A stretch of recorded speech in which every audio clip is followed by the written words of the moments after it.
You're not weak for needing help. You're weak for pretending you don't. There's a war that most men lose before they even realize they're in it. And it's not fought on battlefields. It's not in boardrooms or gyms or bank accounts. It's in the mirror, in the silence, in the space between I'm fine and I'm falling apart. That war is called asking for help. And most men lose that war because they were trained to believe that reaching out equals weakness, that silence is strength, that struggle is sacred, as long as no one sees it. But let me say this clearly. You're not weak for needing help. You're weak for pretending you don't.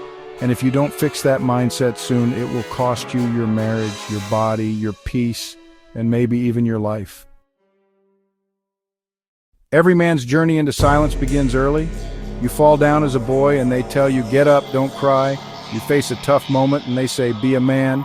You express pain and they laugh or ignore it, so you learn quickly. Vulnerability equals sign shame, emotion equals sign danger, needing help equals sign failure. And then you grow up trying to perform an identity you never chose. You wear the face, you speak the lines, you do the job, but inside you're breaking.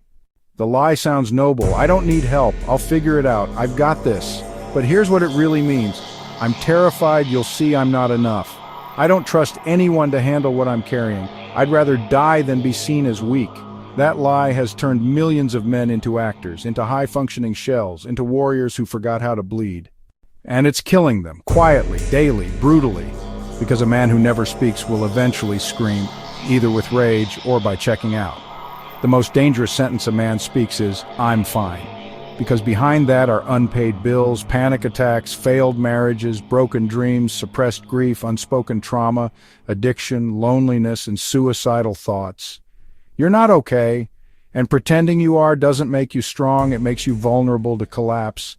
Let's break this down. You show up to work, you get it done, you shake hands, smile, nod, you go home, you feed the family, maybe you lift, maybe you scroll. And every once in a while, when the house is quiet, when no one's watching, you feel it. That lump in your throat, that weight on your chest, that whisper, something's wrong. But you swallow it, again. Because admitting you're not okay means breaking the performance, means risking judgment, means letting someone in. But here's the truth. The man who never asks for help ends up needing to be saved. And by the time that moment comes, it's often too late. Let me ask you this, what has silence cost you? Has it cost you peace, sleep, connection, drive, your health, your marriage, your edge? You weren't built to carry everything alone. Even centurions fought in squads, even warlords had shields, but you keep bleeding in private, hoping no one notices, and it's killing your future. One slow compromise at a time. That's the prison, and the only way out is to speak. The man who asks for help doesn't fail. He builds. He builds faster, smarter, stronger. Because he chooses connection over collapse. Because he wants to win so badly, he'll put his ego on the altar and burn it. That's not weakness, that's savage. Join OLP 365. The Centurions are waiting. Don't collapse alone. Rise together.